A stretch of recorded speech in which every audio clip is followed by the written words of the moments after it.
Today's word is stupendous. You need some encouragement. We really love listening to you guys. You need some inspiration. Love your podcast. Wonderfully inspiring as I think about my marriage. While they're still leaving their underwear on the floor, while they're still doing the stupid stuff that they do, can you still choose to love them? Stupendous marriage encouragement. You're listening to the Stupendous Marriage Show. Hey there, welcome to the Stupendous Marriage Show. I'm Stu Gray. Hey, I'm Lisa Gray. We would love to hear from you. We're a show where we answer marriage questions on air at stupendousmarriage.com. You can also send them our way via text, 1-615-592-1060, and the big blue button at stupendousmarriage.com. This week, we're trying something new. Going to do something a little different. Over the years that we've done the show, we really have come to the place that we realize we have certain beliefs that we believe about marriage and what we need as tools in our marriage that can help it be successful and stupendous. And so today, we're actually going to talk about one of those things, one of those tools that we've come to realize is very pivotal in making your marriage be one that is healthy and getting better and improving. And so that's what we're going to talk about. Yeah, I'm excited to actually get into that today. So, how are you doing since the last time we spoke? I'm good. It's funny, sometimes people think that what they hear on the show is everything that we are as a couple. I think last week was a true testament that we're just like everybody else. We have our struggles, we have our good days, our bad days. And so I'm glad today's a good day, other than you're very stuffy still. So that's what happens this time of year. It's those allergies. They get me. Yeah, it's unfortunate. Now, you've been reading a really interesting book lately about how emotions can play in your health. What are some of the things you've learned? We haven't even had a chance to talk about it much. Yeah, it's an older book, actually, called How to Live 365 Days a Year. And this doctor, his name's John Schindler, realized with his patients that a lot of health stuff is emotionally induced illness. Our emotions play a big part in how our bodies respond to things.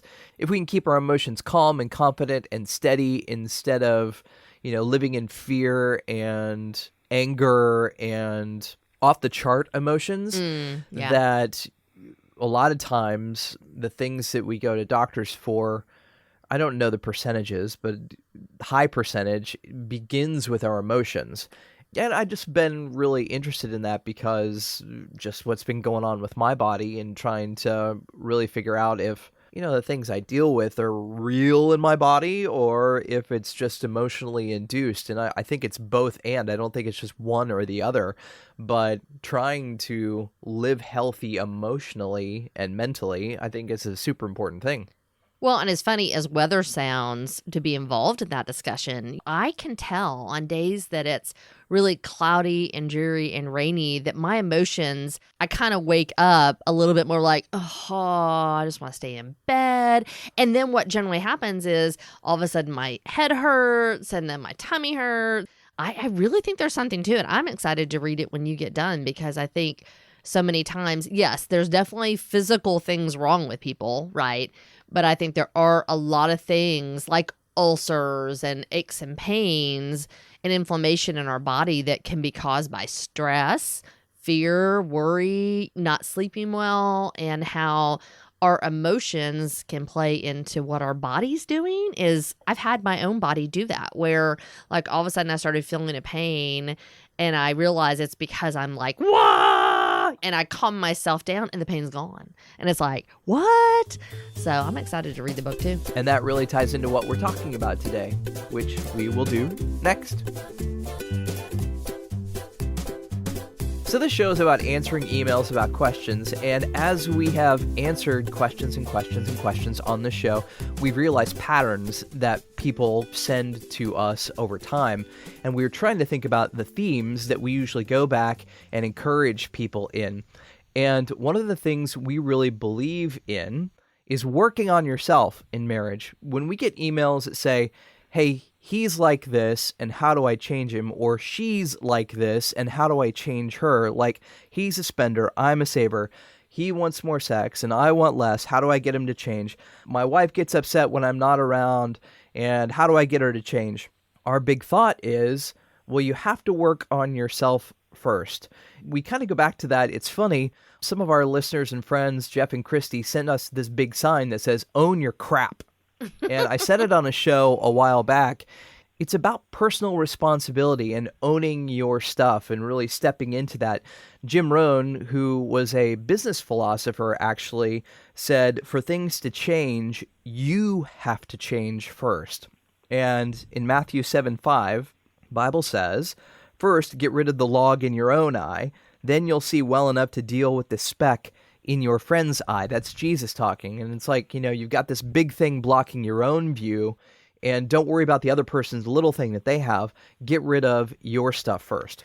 I know for me in our marriage, when I finally came to the revelation that I could not change you, I could not fix you, that really it was all up to you and God to do that. The thing that it did for me is, one, it took the weight off of me. I think as women, we are designed generally as nurturers, right? So if there's a problem, we want to go help fix it and make it better. And, oh, there's a boo-boo. Oh, let mama kiss that, and that's great. But when it comes to marriage, that's not what our design is supposed to be. We are not supposed to be the caretaker of our spouse in the sense of trying to change them or manipulate them, even though that is a tendency for a lot of women. We are really supposed to be a helpmate. And to me, what that means is us coming up beside our husbands, helping when we can, but also understanding he is not our responsibility. His emotions are not our responsibility. Yes, we want to help him, but at the end of the day, he has to be his own man. He has to stand on his own feet and be responsible for the decisions he's made, the things he's done or not done, just like we have to be our own people as well. For me, that was really pivotal, learning that I couldn't change you. I couldn't make everything better for you. Yes, there's times I want to, but at the end of the day, I've got to release you to the Lord and just say, okay, God, you got to do something with him because I can't. I think part of that is working on emotions. It's really easy to have hurt feelings or to take something personally or to speak inappropriately. And in this relationship, our marriage, that is the most important relationship I think we have outside of our relationship with God, it's the easiest to hurt one another because we're in such close quarters, because we do life together every day. It's really easy to get mad or offended and take things upon yourself. That would be the second point of this, learning to handle conflict well and not be offended at everything your spouse says, or not staying in offense when you do get offended, because I think it's going to happen, but working through that. And that looks like growing up in the way you communicate and being more humble and thinking about how prideful you are, because I think offense a lot of times does have to do with pride. Well, and offense is something you actually have to take. Yes, I can say something rude to you, but you get to decide, am I going to receive that rude comment? Am I going to take offense from it? Or am I going to go, you know what? He's just having a bad day. It's not personal. He's just having a bad day. I know he's really stressed about this and that.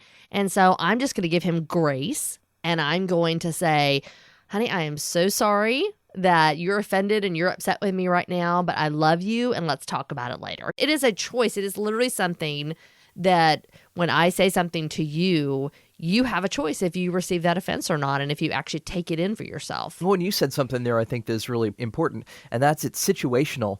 I'm not like this XYZ negative thing all the time. I am not a jerk all the time.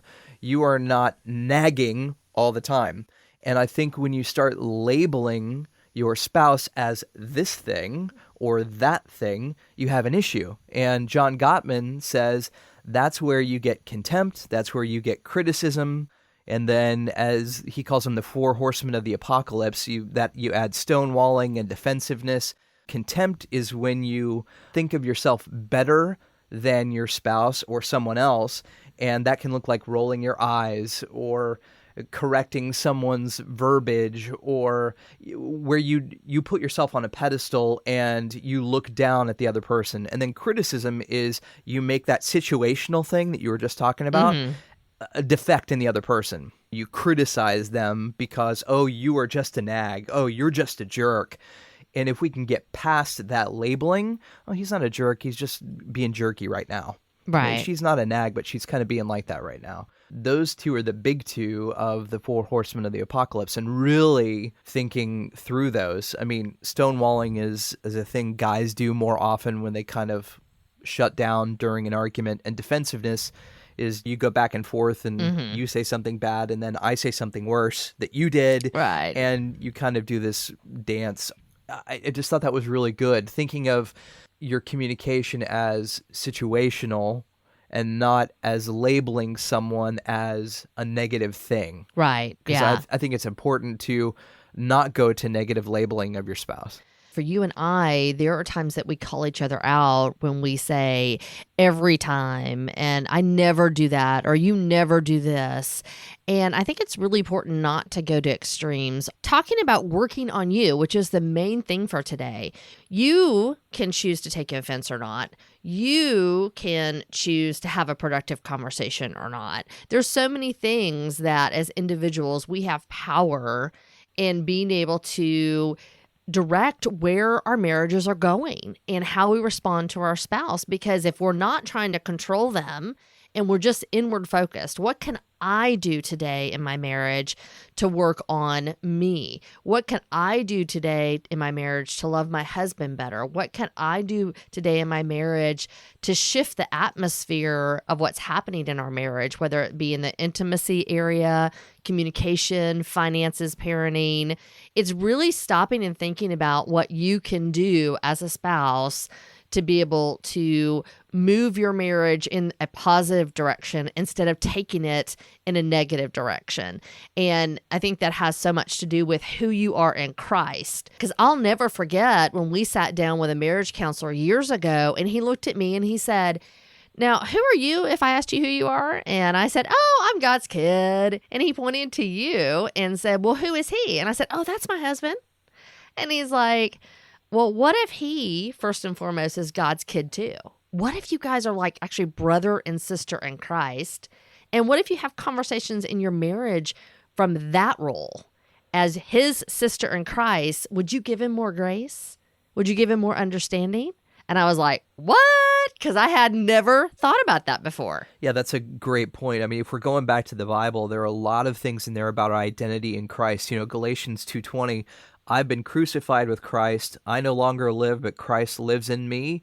But that dead man likes to get up and walk around. Oh, yeah. And it's such a problem because I forget who I am. I forget I'm supposed to be a new person in Christ, and I'm supposed to have God's love. The love of God is a choosing love where he sent Jesus before we made decisions to love God, to die for us. While we were still sinners, Christ died for us, Romans 5:8. And that's a choosing love before I did anything. Mm-hmm. And can we show that choosing love to our spouse? Can we choose them while they're still upset, while they're still messing up, while they're still hurting you, while they're still leaving their underwear on the floor, while they're still doing the stupid stuff that they do?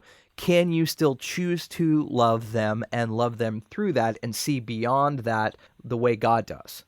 Exactly. I mean, it really is all about what we as individual spouses decide to do, how we decide to talk, how we decide to think, how we decide to take offense or not, how we decide to extend grace and forgiveness to each other. We have so much power as individual people that I think sometimes we don't realize, and we expect our spouse to do all these things that we're not doing for ourselves. So I hope today, talking about really focusing on who you are and working on yourself, will challenge you and encourage you to take a pause in your marriage and think about if you're doing that and maybe shift directions in that area of your life. We would love to hear from you. If you do have a question, this is a safe place to ask your marriage questions, and you can do that on air at stupendousmarriage.com. You can text us 615-592-1060. Look for the blue button on our website at stupendousmarriage.com. We'll talk to you next time. See ya. Yeah. Like the show? Like the show? Yeehaw. Share the podcast. Tell another couple. Hold on. Hold up. So what exactly are we talking about? I kind of wake. Not be offended at everything your spouse says, or not be offended, or not. Are we not doing a break? That's what I was doing. We were just going on. That's what I thought we talked about, that we were just going on. We weren't taking a break. We were on a break! Because if we want to take a break right now, I can say something along the lines of, We were on a break! sorry, I thought we were taking a break. We were on a break! We were on a break! Well, that's another reason to take a break. Oh, I am so mad, Ross. I don't think I've ever been this angry. What about the time I said we were on a break? Okay, let's start over. Yeah. Like the show? Like the show? Share the podcast. Tell your married friends.